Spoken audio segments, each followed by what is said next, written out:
pa gosta, da vendarle povesta še sama nekaj o zborniku najprej, kako je nastal, kako je prišlo do njega, kakšni so njegovi nameni, kakšne učinke pričakujete, pa bi tebe, Borut, najprej prosil, da to orišeš.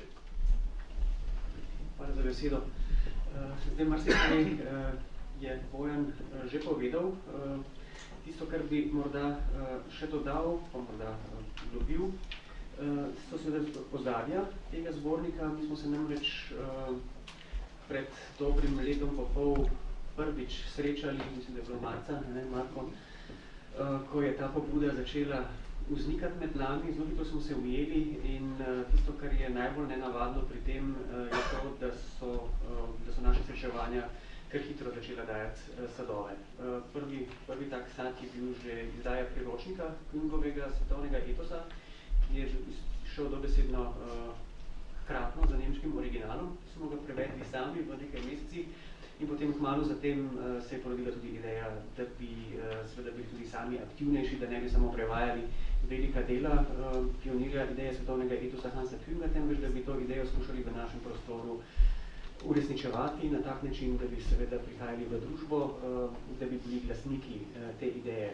Zlasti seveda v luči trenutnih razmer, aktualnih razmer v našem prostoru, ki na vseh področjih kličejo k temu, čemu pravimo etizacijo. Ideja je bila ta, da skušamo najprej iz različnih zornih kotov, z različnih vidikov, torej na akademski ravni, znotraj filozofije, prava, teologije, tudi hkrati tudi z področja gospodarstva, prava, vzgoje, izobraževanja in tako naprej, osvetliti idejo svetovnega etosa in pogledati, kaj je možno glede te ideje povedati znotraj našega prostora, hkrati pa seveda vedno v navezavi tudi na neko nek splošni kontekst etike kot take. In hitro smo prišli seveda do ideje, da bi lahko poskusili preko nekega dnevnega simpozija, na katerega tudi, ki se je potem dokaj hitro uresničil, aprila lansko leto, oziroma letos pravzaprav. Letos spomladi smo imeli ta simpozij in kot rezultat tega simpozija potem hitro prišlo tudi do samega tiska dela, ki pa spet prišlo, kot je za nas to značilno, hitro, spontano, voluntaristično, razdelili smo si dela. Albert je bil tukaj tisti, ki je koordiniral, pisali, korigirali, tukaj tudi kolegice, ki so to počele, zlasti Špela Kadazor, tudi ena izmed avtoric knjige je lektorirala, skratka vse smo izdali dobesedno v samozaložbi. Tisto, kar je posebej za izpostaviti samo še, da preden predam besedo še Marku, je nek relativno celovit log tem, ki smo jih tukaj zbrali. Ti si sami še omenili, da so noter ne samo filozofska dela, teološka dela, ki se osredotočajo na problem svetovnega etosa, temveč tudi področja gospodarstva, področja prava in pa zlasti vzgoje in izobraževanja, glede česar smo si vsi edini, da je morda to prav ključno področje. Če bomo namreč na področju vzgoje in izobraževanja lahko usadili idejo svetovnega etosa, potem bo to gibanje imelo nek konkreten rezultat. Če ne, če bo ostalo samo pri izdajah knjig, o katerih bomo govorili na različnih takšnih in podobnih srečanjih, potem to ne bo zadostilo našim pričakovanjem. Toliko za začetek. Je že ura takšna, da se spodobi, da rečem dober večer, čeprav vsi je sonce, ne bo tudi to simbolično. Najlepša hvala Mohorjevi založbi in tudi Bojanu se tikamo, da smem reči, za gostoljubje in za to povezavo. Samo moram reči, da me obdajajo nostalgični občutki, namreč leta nazaj je bila pri nas doma tudi kar zajetna knjižnica psihološke literature zaradi očeta. In sicer, jaz sem že kot otrok precej prebiral Antona Trstenjaka in če se ne motim, je večina njegovih del takrat, ki so bila tako na pol prepovedana v bivšem sistemu, da ne rečem kaj drugega, je šla ravno pri Mohorjevi založbi. Tako da je to moja mogoče prva asociacija. Drugače bi pa prijatelja Boruta ne dopolnil, povedal samo še to, da našo knjigo krasi prav poseben znak, kozmogram, ki je nastal izpod veščega peresa, verjetno peresa, kako to oblikuje Marko Pogačnik.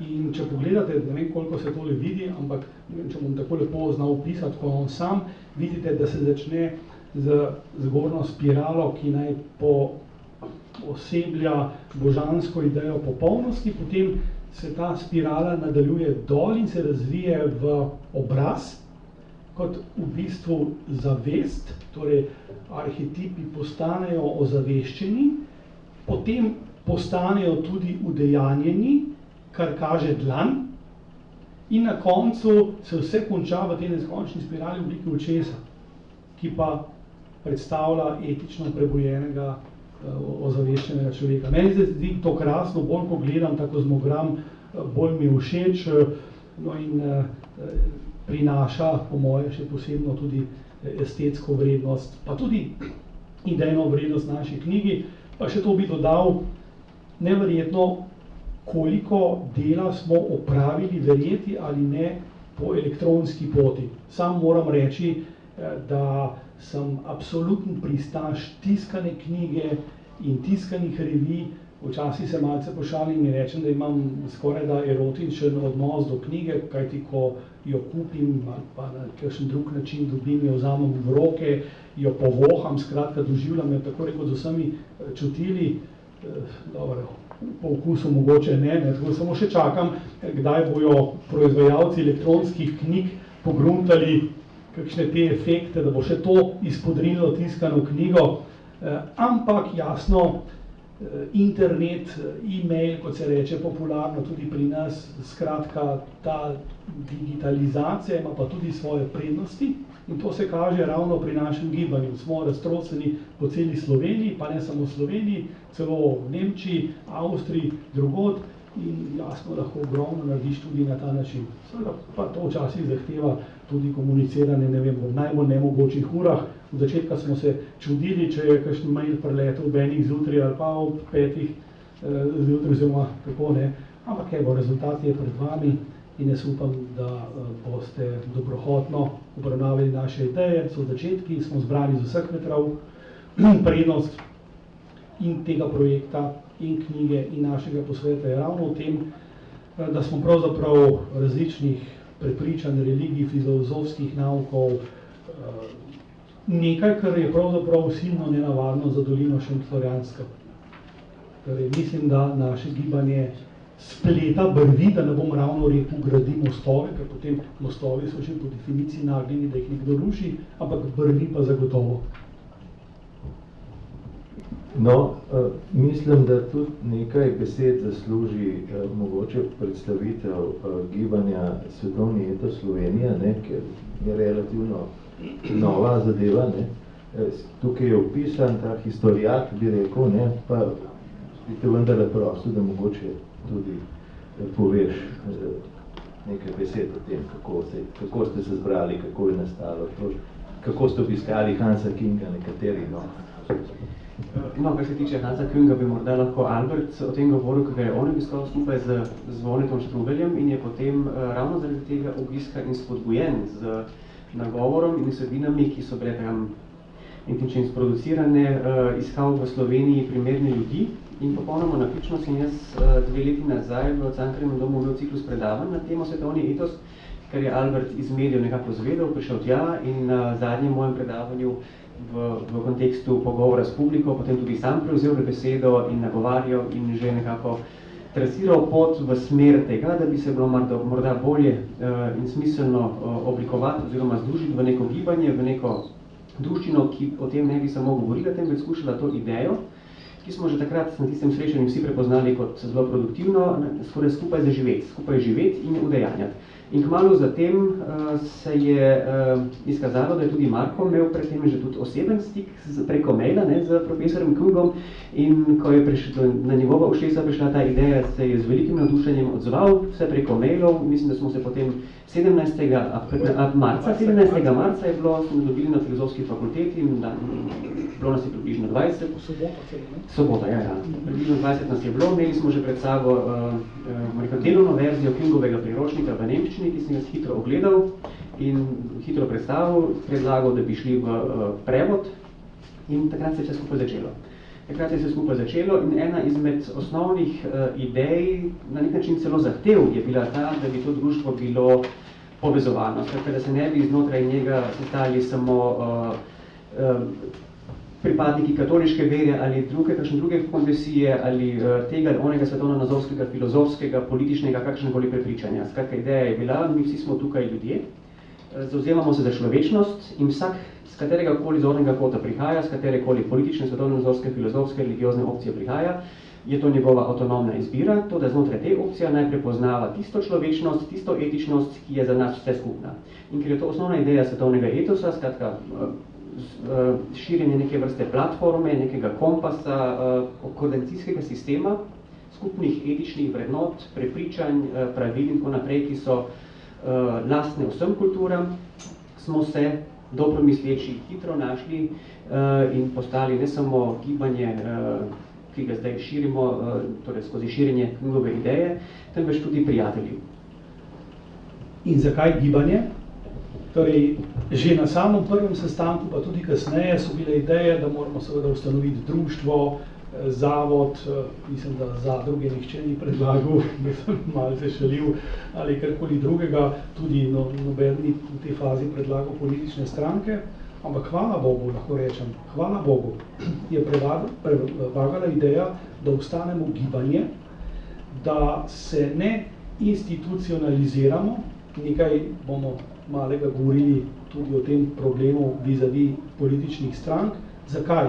Namreč moje osebne izkušnje, tu pa niso samo besede, ampak je kruta realnost, so te, da se zaradi organizacije, institucije marsikakšna dobra, plemenita, etična ideja izrodi.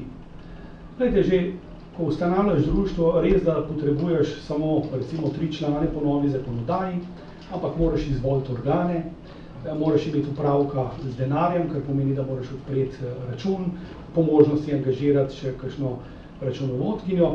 Vse to že vzbuja potem tisto, kdo bo kdo, kaj bo kdo na kakšen način počel. Da ne govorim še česa hujšega in smo rekli, zakaj ne poskušamo enostavno naše gibanje enostavno neformalno nadaljevati v gibanju, ga razvijati, spreminjati, pa bomo videli, kam nas pot zanese. Saj veste, po Milčinskem, če bo na špičasto potegnilo, ko kuješ vroče železo vodovile, na ploščato bo lopata, ne?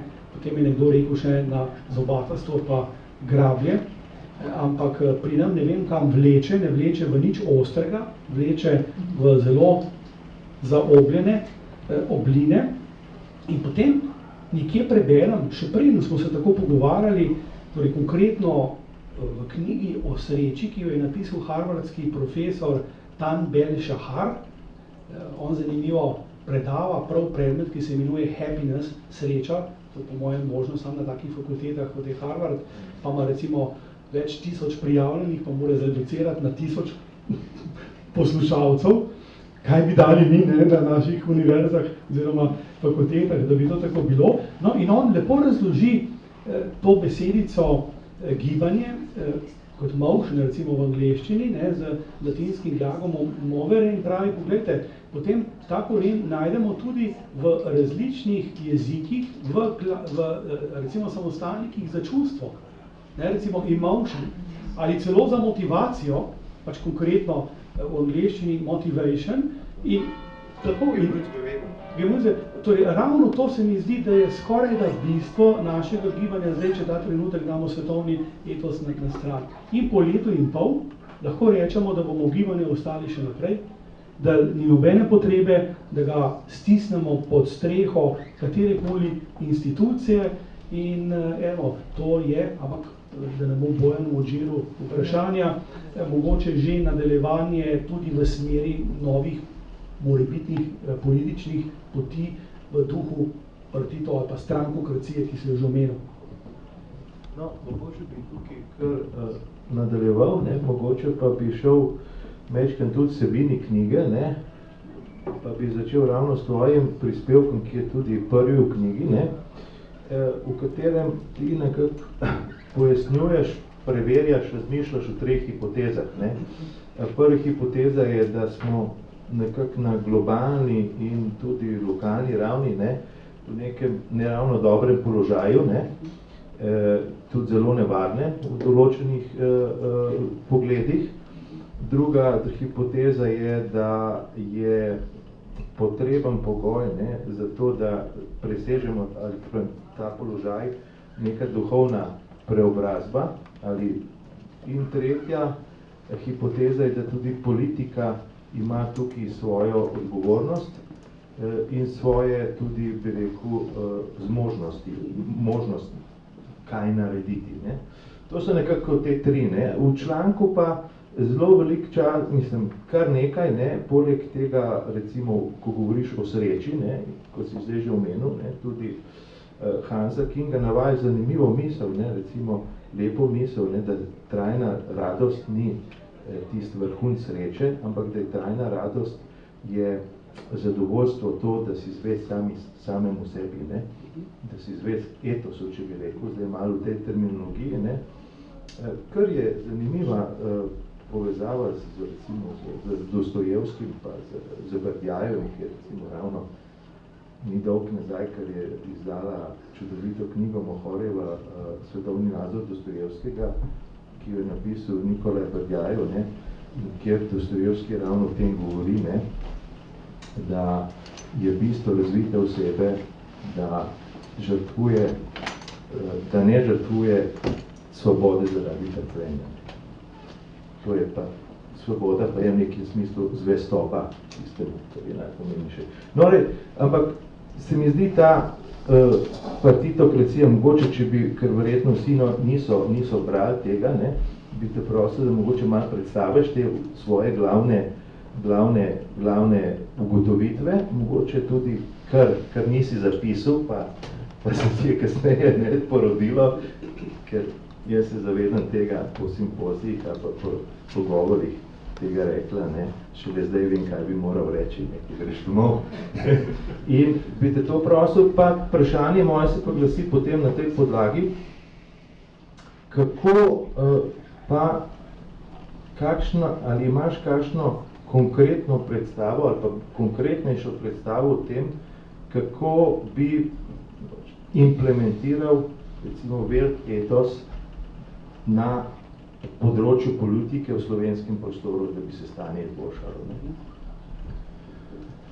Ja, prvo hipotezo bom pustil ob strani, ker mislim, da že ptički čivkajo, kako slabo je, če ravno se najbolj odgovorni očitno tega ne zavedajo ali pa si ustvarjajo hipno srečo z hedonizmom in morda še z drugimi bolj patološkimi načini.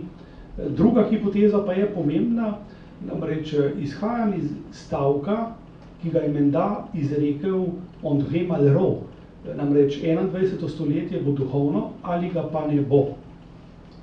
Sveto verjamem v to, ne bom razlagal, kaj si predstavljam pod duhovnostjo, ampak zagotovo še več, ali pa bistveno več kot religioznost, gotovo svetovni etos, sekularno etiko, recimo po Dalajlami, skratka samo uresničenje ali pa srečo človeka, no, ki jo recimo Tan Bel-Shahar definira kot občutek smisla in ugodja. Jasno pa tako kot profesor Küng, kot trenutni občutek. Ne. Trajne sreče ni. Vse potem, če ne bi bilo sreče, pa če lahko še citiram Trstenjaka, ne bi bilo poglavitne dimenzije prihodnosti, poglavitna dimenzija prihodnosti je pa hrepenenje, torej upanje. In če je človek popolnoma srečen, potem seveda je že epifansko, satorično razpoložen in verjetno tega občutka, tega hrepenenja ni več. Vsaj mislim, da ne, ker še nisem v te sreče, da bi bil v te fazi, ampak vse sčasoma pride. Tretja hipoteza je pa seveda verjetno najbolj provokativna, jo tudi utemeljujem z lastnimi izkušnjami, namreč prepričan sem, da ima pri tem osrečevanju ali pa pri tem poduhovljenju v pozitivnem pomenu besede izjemno vlogo tudi politika. Namerno rečem politika, čeprav se običajno uporablja po politični izraz država, gre sem vendarle pravnik, ne, in mora biti pred očmi definicijo države. Država pa je organizirana oblast ljudi na določenem prostoru. In zdaj, če pogledamo te elemente, torej oblast, organizacija, ljudje in prostor, lahko ugotovimo, da od teh treh elementov za nastalo stanje vsak dva elementa nista kriva. Prostor ni nič kriv in ljudje, večina tudi ni nič kriva. Torej ostane samo še oblast, to je pa politika. Ali je zdaj to zakonodajna, izvršna, tudi sodna. Kako? Na kakšen način? Ja, zagotovo ne na podlagi obstoječega sistema strank. Partitokracija, strankokracija je pojav, ki ga že pravzaprav dobrih 100 let različni misleci kritizirajo. Od našega enega najbolj prodornih politikov v začetku prejšnjega stoletja, to je bil Anton Korošec, pa recimo potem do Edvarda Kocbeka, tudi Trstenjaka, pa zdaj našega Franceta Bučarja. Dobre, moja malenkost, kakorkoli že. Vsi, ki smo imeli priliko to strankarsko življenje živeti, smo ugotovili, da je to nek samozadosten organizem, ki prej, ko slej začne žreti lastne celice, lastne pripadnike, njim postane seveda edini ali pa prevladujoči motiv to preživetje. To preživetje pomeni plezanje po strankarski hierarhiji, doseganje nekih funkcij, ki te potem pripeljejo na poslansko, ministrsko mesto ali kam drugam, tudi v gospodarstvo, in potem za ljudi, za svetovni etos, za blaginjo zmanjka časa oziroma tudi energije. In kaj narediti? Jaz mislim, da je čudežna beseda tudi tu gibanje oziroma civilna družba. Menim, da imamo enkratno, torej zgodovinsko priložnost, da se v ta različna vstajniška in druga civilna družbena gibanja povežejo in dejansko pridejo v politiko, to ne gre drugače kot volitvami, na nestrankarski način. Že obstoječa zakonodaja to omogoča z zbiranjem podpisov, to je težja pot, ampak je mogoča. In če bo nekoč v parlamentu 20, 25, 30 res neodvisnih poslancev, torej iz civilne družbe, bodo imeli priliko seveda s pomočjo tudi recimo z bolj ozaveščenimi strankarskimi kolegi spremeniti poslovnik državnega zbora, kjer mimogrede tudi zdaj obstaja možnost ustanovitve poslanske skupine tako imenovanih nepovezanih poslancev. Tudi to so mimogrede želeli ukiniti, sicer pod pretvezo nekaterih porednih poslancev, no, te si res ne zaslužijo, da imajo svojo poslansko skupino, ampak ideja pa drugačna. Če pogledamo Evropski parlament, je približno 30 poslank in poslancev neodvisnih in tudi v drugih parlamentih je trend v povečevanju števila teh neodvisnih. No in moja pobožna hipoteza je, da bi na ta način s to prevetritvijo naše temeljne veje oblasti lahko vplivali jasno tudi na zakonodajo in jasno, žali Bog, brez tega ne gre. Potem smo tu pri izobraževanju in vzgoji, zlasti vzgoji, ne samo pri izobraževanju. Naj povem samo en primer. Viljem Ščuka si prizadeva že leta in leta, da bi v osnovne šole, torej v zadnji triadi, uvedel predmet oblikovanja osebnosti, ki je zelo prepreden, pretkan svetovnim etosom, sekularno etiko, z vrednotami, pa mu do sedaj še ni uspelo.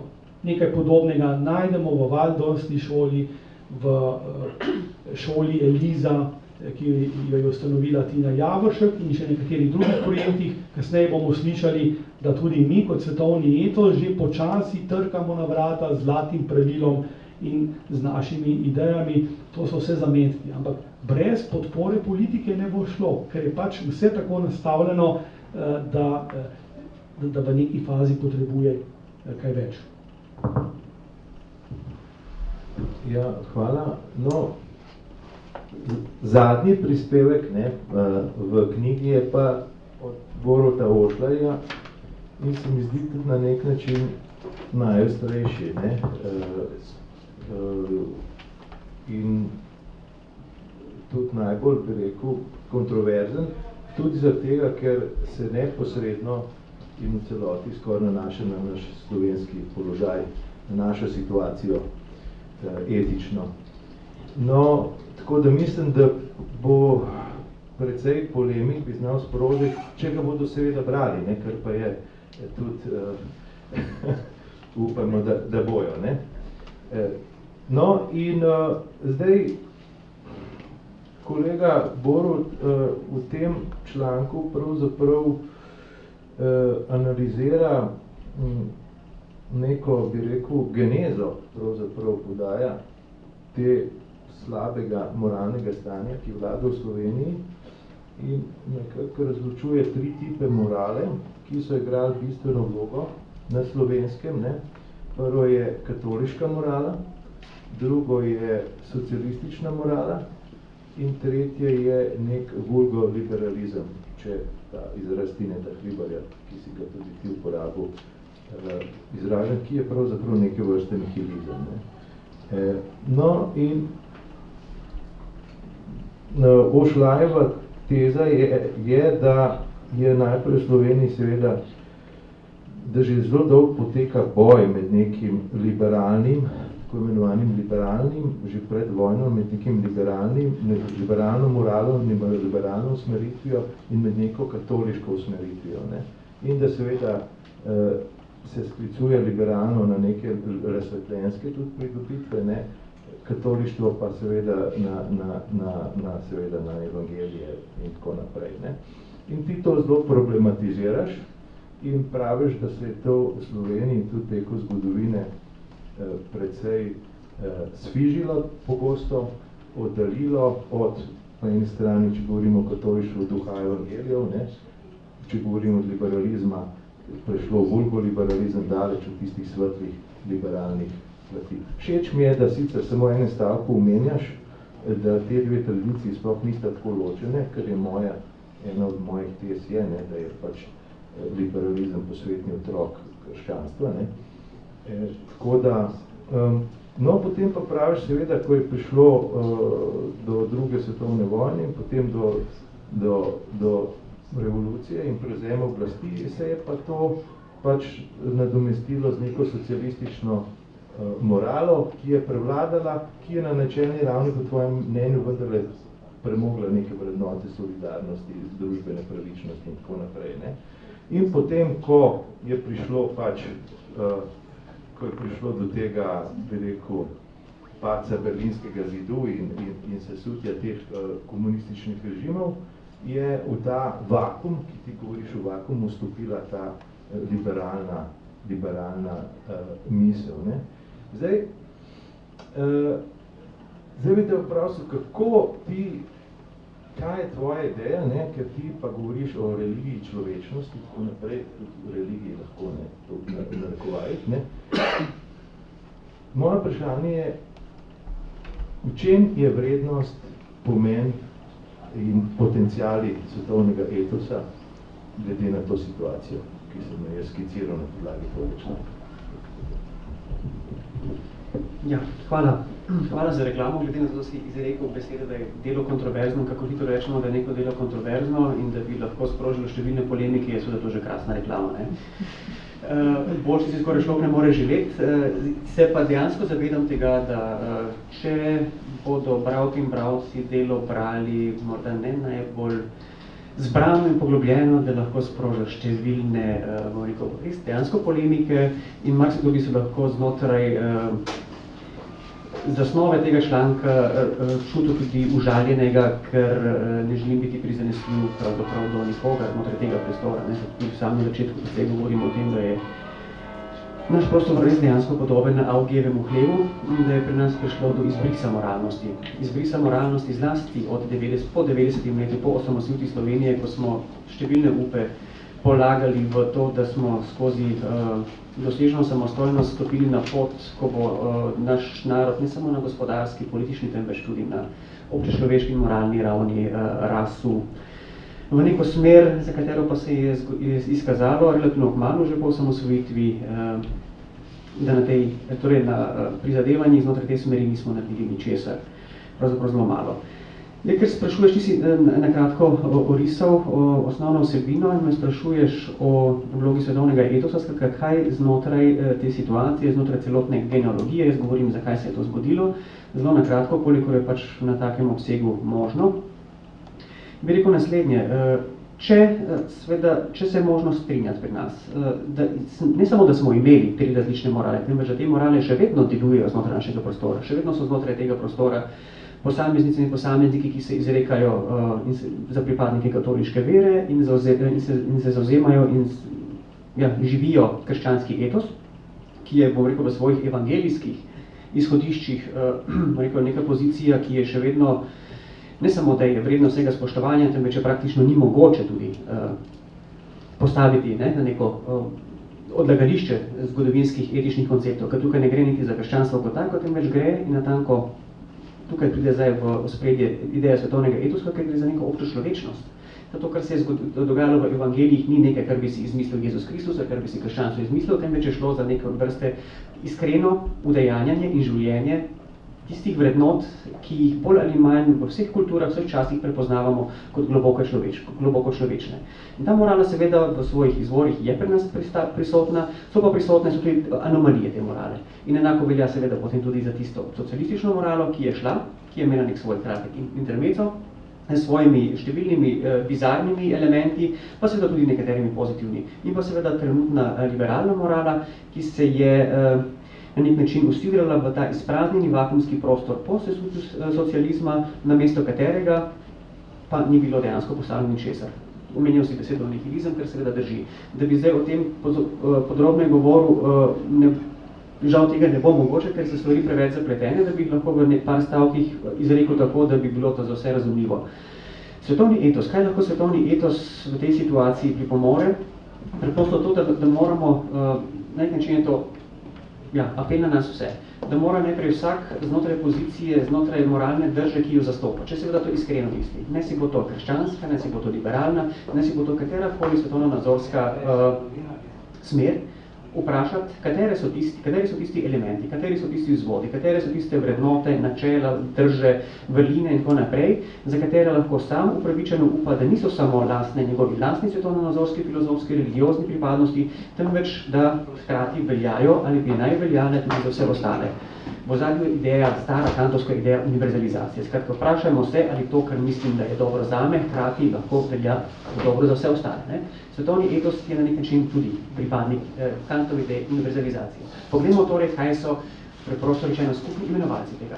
In če vsak iskreno to naredi na svojem področju, če skratka drugače rečeno liberalec, ki izhaja iz razsvetljenskih idej človekovega dostojanstva in svoboščine, svoje lastno razsvetljensko prepričanje dosledno živi in misli do konca, sem globoko prepričan, pa to ni samo moje prepričanje, se bo hitro našel na isti valovni dolžini s kristjanom, ki prav tako dosledno, prepričljivo misli in živi svoje lastno krščansko prepričanje. In tukaj ne gre za to, da bi se zdaj kristjan in liberalec zlila v neko enotno moralo. Sploh ne. Kristjan mora in v redu, da ostane kristjan. Liberalec naj ostane liberalec. Tudi, če boste oba iskreno živela to, kar mislite, da oblikuje njuno svetovno-nazorsko prepričanje, potem ne vidim nobenih razlogov, da bi bila drug do drugega sovražno, zahrbtno in tako naprej nastrojena, kar je primer, veliki meri primer tega, kar se dogaja znotraj slovenskega javnega prostora. Ker so se postavili sovražni tabori in ker skušajo drugemu dopovedati, da ne zastopajo neko moralno pozicijo, temveč amoralno pozicijo. Zelo hitro je mogoče pokazati, da se dobro drži. Vsi, tako kristjani kot liberalci in vsi ostali, imamo številne, humane izhodišča, ki pa jih žal dosledno ne uveljavljamo, vsaj ne v odnosu do drugega in drugače mislečega. V odnosu do nam bližnjih ali pa tistih, ki pripadajo naši lastni poziciji, kolikor je ta pozicija sploh artikulirana, smo moralni. Znotraj ožjih krogov smo moralni ali pa znotraj družine smo moralni, do očeta, do matere in tako naprej. Mi smo pa sposobni to moralnost, ki jo prepoznavamo v teh ožjih celicah, potem živeti navzven. In svetovni etos, ideja svetovnega etosa je v veliki meri posvečena temu ali namenjena temu, da ozaveščamo tisto, kar je skupno. In če to počnemo, brez teh predsodkov, potem je seveda možno hitro graditi, se pridružujem Marku, ne mostove, temveč vsaj vrvi. Mene je na samem začetku izredno vznemirilo, ne samo kot pravnik, ampak recimo družboslovca ali pa humanista, ali je svetovni etos samo neko doneče leporeče, vsi vemo nekaj povedati v etiki in zadnje čase celo lahko rečemo, da je to kar moderno. Vsi opozarjajo na etične kodekse, ni več resne konference katerega koli ceha, da se nekaj ne pogovarjajo o etiki, pravniški, medicinski, ne vem, gradbeni, takšni in drugačni. Ampak lahko bi rekli, ne, ob obilici prava in etike je kvečemu več etike in nič ni tako prav, kot bi moralo biti. In zanimivo, elemente ali pa korenine svetovnega etisa, če gledam zdaj samo pravne dokumente ali pa tudi religiozno pravne, ker pred tisočletji je bilo to pravzaprav eno, Upanišade, Vede, najstarejši zakoniki, recimo Hammurabijev zakonik iz 17. stoletja pred Kristusom, potem Urnamijev zakonik in tako naprej, povsod praktično brez izjeme najdemo zametke zlatega pravila, socialnih elementov in tako naprej. Skratka, tu je prvi dokaz za to. Se mi zdi, da najlepše je pa z vidika psihologije, celo nevroznanosti, sodobne antropologije, pa v zadnjem času to povezal ameriški psiholog Jonathan Haidt. Poznate morda njegovo knjigo Hipoteza o sreči. Tik pred slovenskim prevodom je pa njegova druga, po moji oceni, še boljša knjiga z naslovom Pravičniški torej v angleščini je naslov The Righteous Mind, Why Good People Are Divided by Politics and Religion, torej pravičniški zakaj so dobri ljudje razdeljeni, razklani zaradi politike in religije. Fantastična knjiga, nekaj malega sem v priliko o tem že pisati. In on ugotavlja, da je morala v veliki meri del intuicije, torej del celo morda nezavednega, zaradi številnih razlogov.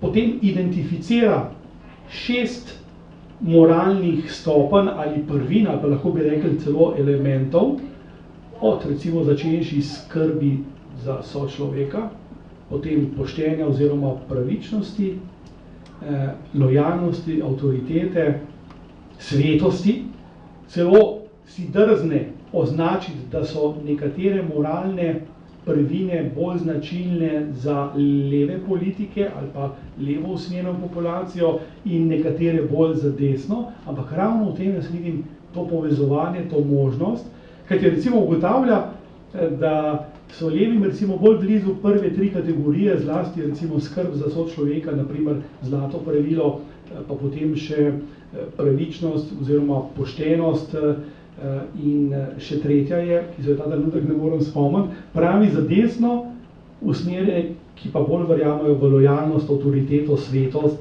čistost, je pa bolj prisotna tudi prve 3. Ne? In zdaj, kako se tu v tem okviru gibati?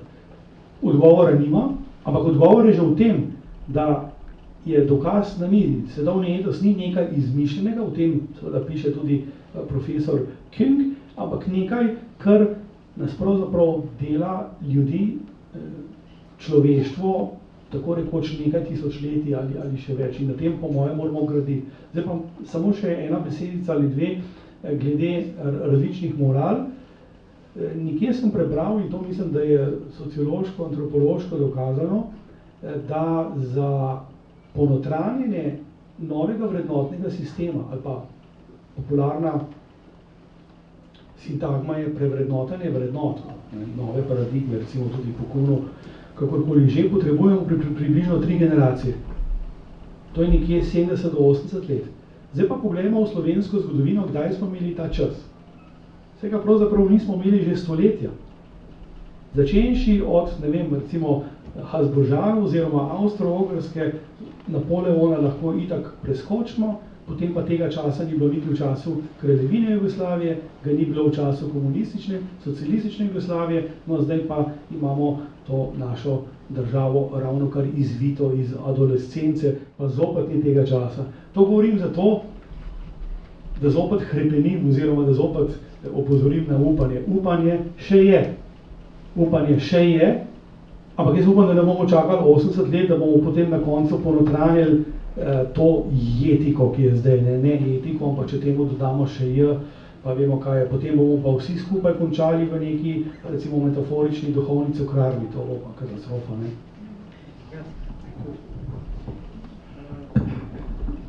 Natanko to, kar si zdaj Marko govoril. Seveda smo v nekem, lahko bi rekli, adolescentnem obdobju, prihajamo pred zrelostni izpit. In tisto, kar je morda ena izmed rešilnih idej za to družbo, pa ne samo za slovensko, temveč to velja tako za lokalno kot globalno raven, da ta družba potrebuje spet žive ideale.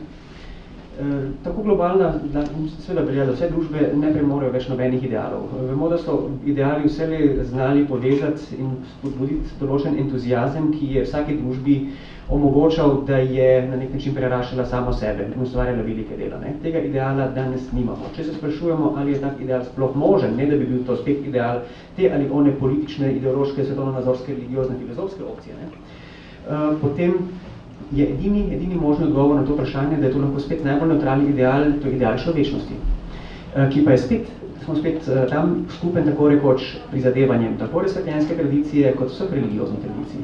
To je nek živ ideal, katere uresničevanje bi lahko, kolikor bi tukaj lahko znotraj družbenih struktur dosegli nek splošni konsens, to družbo lahko spet premaknil nazaj. Brez takšnih idealov, brez nekega živega prepričanja, pa seveda družba deluje kot neke vrste mehanizem, s katerim upravljajo goli tržni interesi oziroma kapital in denar. Mogoče samo moj ljubi utrinek iz okolja, ki mi je poleg družine najljubši, to so moji študentje. Danes zjutraj sem pač redno predaval bodočim ladijskim strojnikom. Bruci, prvi letnik, bi nekdo rekel, kaj za vraga si jim šel solit pamet, recimo svetovni netos ali tako naprej. Ampak jaz izhajam iz tega, da je naloga zlasti univerzitetnih profesorjev, da smo vzgojitelji, pravim zlasti, zato ker to je tako rekoč zadnja postaja. Sej, ko k nam pridejo, je že vse zamujeno, več ali manj, ampak vse veste, upanje umre pred zadnje, ne? Zakaj pred zadnje? Ker potem končno se mi poslovimo, zato ni še vse zgubljeno in vedno imam pred očmi tisto, kar je Dalaj Lama napisal lepo, pravi v tibetanščini, so 3 lastnosti dobrega ali pa izvrstnega učitelja. Ne? Prvič ga mora odlikovati njegova akademska izvrstnost, to je po tibetansko, če se prav spomnim, ke, potem osebnostna integriteta, po tibetansko cun, in zanimivo, 3. lastnost, pa ne vem, če boste uganili, tudi jaz ne bi, ampak mi je zelo pri srcu, prijaznost, sang. In zaradi tega ponavadi začnem predavanje katerokoli, pa tudi če bi predaval o spolnem življenju morskih prašičkov, bi začel z etiko, pa z etosom, in sem jih sprašal, sem rekel, zakaj sploh pravo obstaja, tako jim je treba te reči razložiti, ne moreš kar takoj začeti z, ne vem, odgovornostjo za tovor ali pa havarijami. In sem rekel, pomislite na zlato pravilo, zanimivo, da ga večina pove negativno, ne stori so človeku tistega, kar ne želiš, da bi on te storil, potem rečem, zakaj pa ne bi to pozitivno povedali, pa rečem recimo, ravnaj so človekom tako, kot si želiš, da bi on ravnal s teboj, potem pa rečem, zdaj pa pomislite, če bi vsi, vseh 7 milijard ljudi, spoštovali to pravilo, ali bi sploh potrebovali pravo. In skoraj da soglasno so rekli, zelo hitro, niti niso kaj dosti razmišljali, ja pravzaprav ne. In to je to. To je to. Začeti mora pa vsak pri sebi, ne?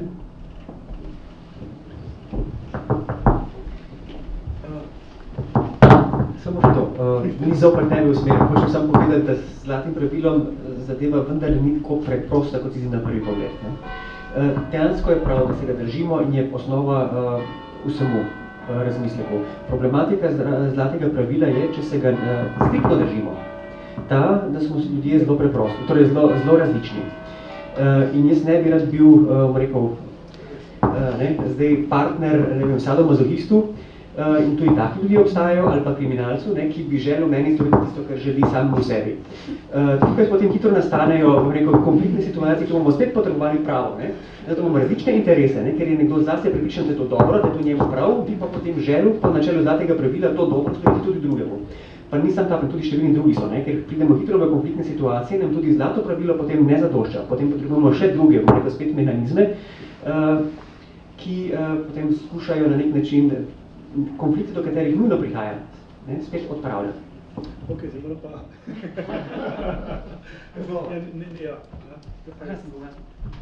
Ja, je kar ugasno, vse vem. Filozofi ne marajo pravnikov, mi pa obožujemo. Ja, zdaj bi lahko bil malo šaljiv pa rekel, kakšna je razlika med Bogom in filozofom. Bog si ne domišlja, da je filozof. Ne, šalno na stran, to lahko rečemo za katerokoli profesijo, ampak zdaj se konkretno pa spomnim znamenitega klasičnega pravnika, torej klasične pravnike imenujemo tiste v času Starega Rima, ta konkretno je bil v času vladarja Karakale, Ulpijan, tam nekje 212 do 200 recimo 30, ne, in on je izrekel torej znameniti stavek in sicer, da so bistvena 3 načela prava: pošteno živeti, nikomur škodovati in vsakomur priznati tisto, kar mu pripada. S tem boš pa po moje bolj zadovoljen, ne? To je pa dejansko neka modifikacija zlatega pravila, tako če na hiter, pa nisem razmislil, ki zapolnjuje to nevarnost, ki si jo ti, oziroma odstranjuje to nevarnost, na katero si ti upozoril, ne? Torej, honeste vivere, neminem ledere, sum cuique tribuere. Mislim, da gre tako, zdaj upam, da profesora Kranca ni tole, da bi me popravil latinsko, ampak tako približno sem si zapomnil, no. Zdaj bom pa utihnil. Ja, no, samo medklic, ne, to v filozofih ne drži, ne, ker Platon izrecno podarja, ne, če se na veliko avtoriteto sklicam, da so filozofi ljubitelji modrosti. In pravi filozof se zaveda, da ne more imeti modrosti, ampak da lahko samo ljubi. Modrost imajo samo bogovi.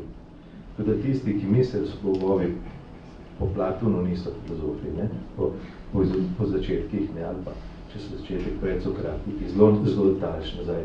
Tako da tukaj je to dobro vedeti, ne. To sem samo priredil, torej originalno sem to slišal za pilote. Ta izrek, čeprav pa zdaj zanimivo v eni drugi knjigi, ki sem jo prebral konkretno od zdravnice, znane zdravnice Hrvaške, ki dela v Italiji, Nele Sršen, popravi to za kirurge, ne. Zdaj slišal sem tudi za pravnike, mimogrede, ne. Jaz tudi nimam nobenih božjih nagnjen, tako za filozofe. Mali šale mora biti. Smeh pravi, da je poln zdravja. No, zdaj, publika mogoče, ja, eno vprašanje vaju bi pa še mečken zdaj tudi problematiziral, ne. In sicer vprašanje razlike, ne. No, ker koncev tukaj v tem zborniku je tudi en članek, in sicer od Lenarta Škofa, ne, ki pa izrazito problematizira, ne, projekt Welt etosa, in sicer izhajajoč iz trditve, da je temelj spoštovanja priznavanje različnosti drugega, ne. To, recimo, je Škofja pravzaprav se veliko opira in je na nek način zelo znano ime, ki to poudari, je Luce Irigaray,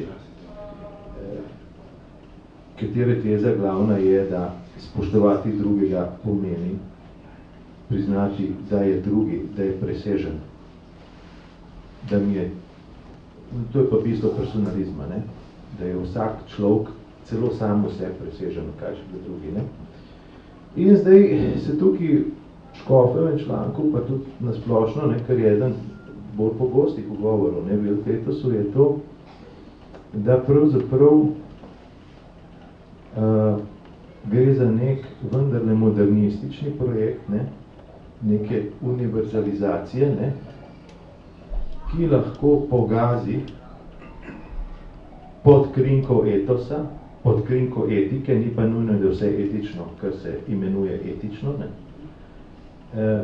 ravno spoštovanje razlike, da, če bi še jaz dodal nekaj, da nekomu govoriš, da v njegovi kulturi, nauku je nekaj, kar pravzaprav ni, in da se na ta način lahko s to univerzacijo razvrednoti bogatstvo, različnost in tako naprej. Se pravi, tukaj je ta trenje med univerzalizacijo pa spoštovanjem razlike, ki pa je, seveda, saj zame tudi za personalista temeljno, temeljna beseda personalizma, jaz sem doskrat rekel, personalizem je po slovensko človečnost, da me zastopite rečem, je pa presežnost, to je alfa in omega, to je srce, presežnost brez presežnosti ni osebe, oseba je presežna ali pa ni oseba, ali pa jo ne tretiraš kot osebo. Torej, kako bi se, recimo, ker Boro ti pa na nek način praviš, recimo, tukaj sem si celo zapisal, citiram, na strani 239, razlike so sicer pomembne, to da popolnoma nepomembne, ko gre za pomembne stvari, konec citata. In zdaj recimo rečemo, ampak vendarle so tudi razlike, recimo vprašanje splava. Vprašanje splava, tukaj so izrazito različni, ampak recimo tukaj sta pa recimo zelo diametralno različni pogledi.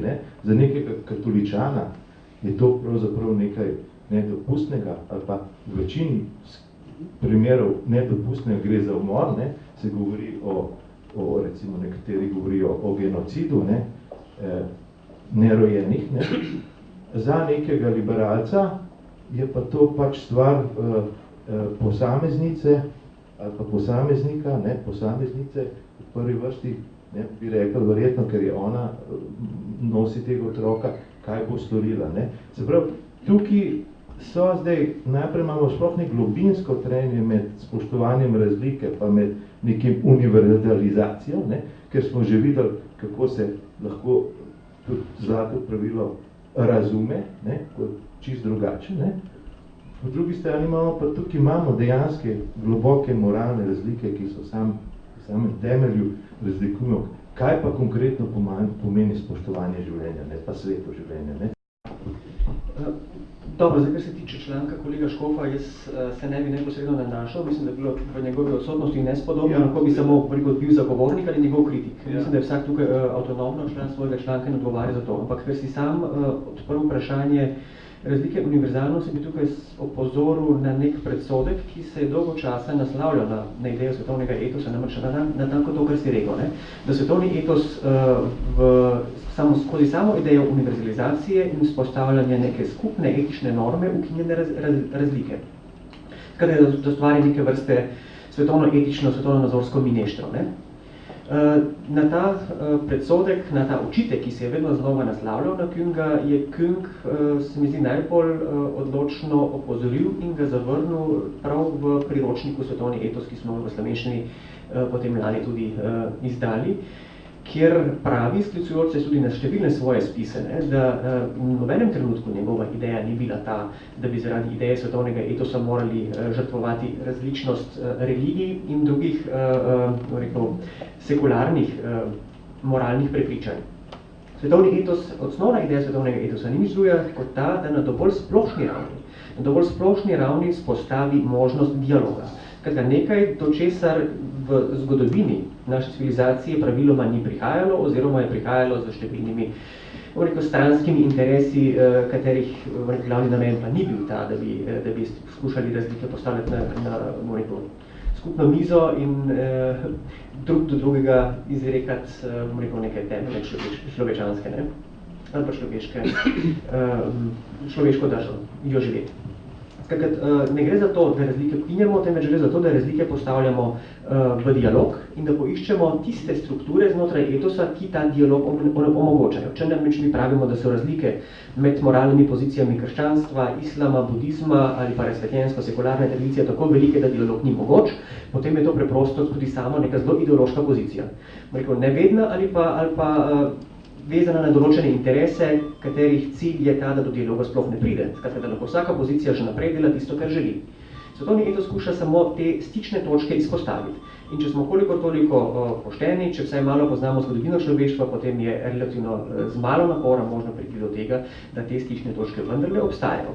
Vendar pa, te stične točke ne pomenijo, da je svetovni etos nek nov moralni nauk, ki bi nam lahko v konkretnih primerih, ki si ga recimo zdaj odprl, vprašanje eutanazije ali vprašanje splava ali vse tiste vprašanja, ki zdaj razbujajo svetovno javnost, zlasti na področju medicinske etike, novih biotehnologij in podobno, ker se dnevno soočamo z vprašanji, na katere noben moralni nauk, ne budistični, ne krščanski, ne sekularni, nimajo pravega odgovora. Če pričakujemo, da svetovni etos konkretno odgovarja na vprašanja, potem svetovni etos spet postavljamo v neko drugo luč, znotraj katere sam ne želi biti. Svetovni etos postavlja osnovne parametre. Kako se bo potem konkretno vprašanje odločalo, pa ni odvisno več od svetovnega etosa, posredno seveda je, ker nas zavezuje k temu, da različni, bom rekel, dialoški partneri znotraj reševanja nekega problema, recimo, če govorimo o medicinski etiki, ker se ponavadi potem za mizo zbere teolog in medicinc in pravnik in morda filozof, praviloma ne, da se ti zavejo svojih lastnih, bom rekel, svoje lastne pozicije, da svojo lastno pozicijo najprej postavijo pod vprašaj in da skušajo potem o teh vprašanjih, kaj je spoštovanje življenja, vsi ga spoštujemo, ne strinjamo se pa glede tega, praviloma je tako, da se življenje začenja in kdaj je življenje vredno spoštovanja. Glede tega, da ga spoštujemo vsi, se jih tudi, moramo tudi liberalno, seveda spoštujemo življenje, če ne drugo svoje lastno, ali pa svojih bližnjih in tako naprej. Vsi ga spoštujemo. Krigamo se samo na točki, kje se življenje začenja, torej od katere točke naprej je življenje vredno spoštovanja. Svetovni etos kot tak na to vprašanje ne odgovarja. To je pa vprašanje potem konsenzualne družbe, dialoga. Dialog je pa spet glavno počelo, ali pa ne glavnih načel svetovnega etosa.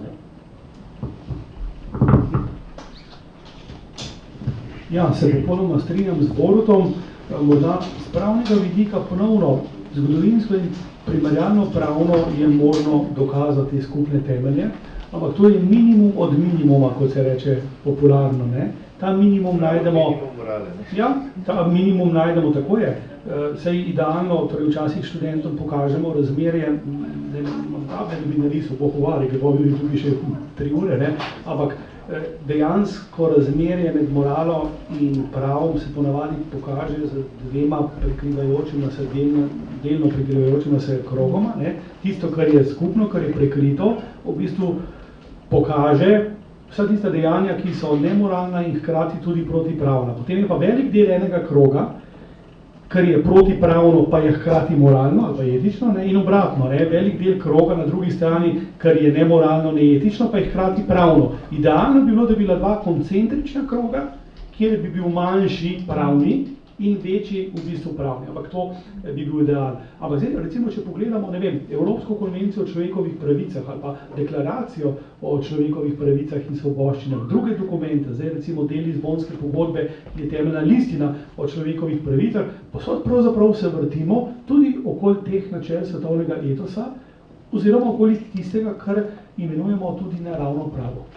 Čeprav se ga nekateri utepajo kot zlome križa, ampak dejstvo je, da je problem nepravnosti ali pa šibkosti vladavine prava, da ne bomo zopet govorili o pravni državi, ravno v tem, da smo na ta osnovna načela, naravno pravna načela ali svetovni etos pozabili in da smo dobesedno zasuti in obremenjeni s pozitivizmom. Torej, z pravili, niti ne pravili, z členi posameznih zakonov, evropskih direktiv, uredb, mednarodnih konvencij. Tega je zdaj toliko, da recimo pravniki niti za svoje ozko področje ne moramo več slediti, ker je preveč informacij, a na drugi strani ne bi še vedno veljalo starodavno rimsko pravno načelo ignorantia juris nocet, torej nepoznavanja prava škoduje. Ja, seveda škoduje, ampak nemogoče je danes pravo poznati, V 7. stoletju pred našim štetjem je Hammurabi vseh, 262 pravil plesov na 3-metrsko črno stelo, jo postavil sredi trga in s tem bilo načelo javnosti zagotovljeno. Pojdi tja, takrat so znali verjetno klinopis brati, bolj kot pri nam, pa je zelo pokojnik Urošek, recimo, so to prebrali in ni bilo nobenega problema. Ampak, ko gremo na te razlike, in tudi jaz seveda ne moram komentirati, kolega Škofa, prvič nisem filozof in drugič ga ni tu, ampak mar ni razlika ali pa celo dualizem mnogokrat tudi priložnost za simbiozo. Ali je ta simbioza med rakcem in morsko vetrnico, ali je pa ta simbioza med moškim in žensko v obliki recimo klasične družine. Pa ne mislim nič slabega proti drugim oblikam partnerstv, se tudi tu pravzaprav King govori o partnerstvu, čeprav se kasneje opredeli, da gre za partnerstvo med moškim in žensko in za otroke. Jaz otroke pa recimo mogoče predstavljam tako kot kolega Gržan kot trojstvo, ne? Trojstvo, ki pa lahko ta morebitni antagonizem med moškim in žensko odpravi. In ravno, ko sem prej omenil mojega, res enega od najpriljubljenejših profesorjev z pravne fakultete, profesora Kranca, nekoč mi je rekel, ko so se pogovarjali tudi v družini, je rekel, veš Marko, da je stol oziroma pručka stabilna, potrebuje najmanj 3 noge. Dobro, jaz sem se potem odločil samo za, oziroma tako je naneslo, samo za 2 otroka, ne? On ima 3 deklice oziroma ženske, ampak nekaj na tem je. Skratka, jaz vidim v tem razkolu, mimo mogoče filozofskih teh v dualizmu, pravzaprav tudi priložnost. No, samo kar se tiče dualizma, razlika. Ne? O razlikah govorimo lahko cele iz predpostavke enosti. Če nimaš predstave, vednosti o enosti, ne moreš govoriti o razlikah. Skratka, kako hitro imaš razliko na mizi, imaš hkrati tudi še idejo. Ne razlike, ne? Eno pogojuje drugo, skratka. Ja, dialektično igro.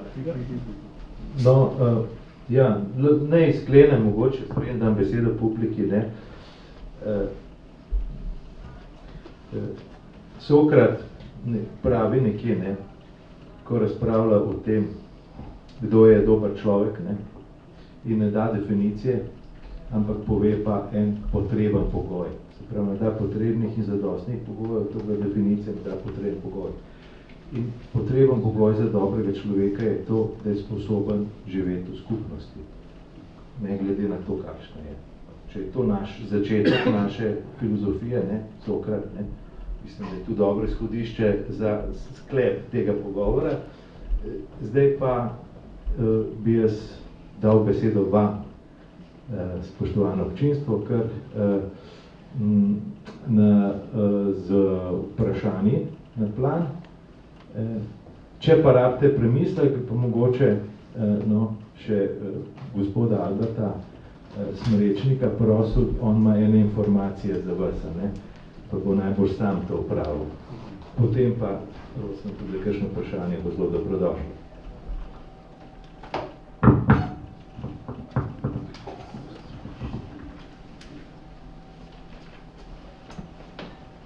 Hvala lepa. Jaz bom mogoče predstavil eno lepo stvar.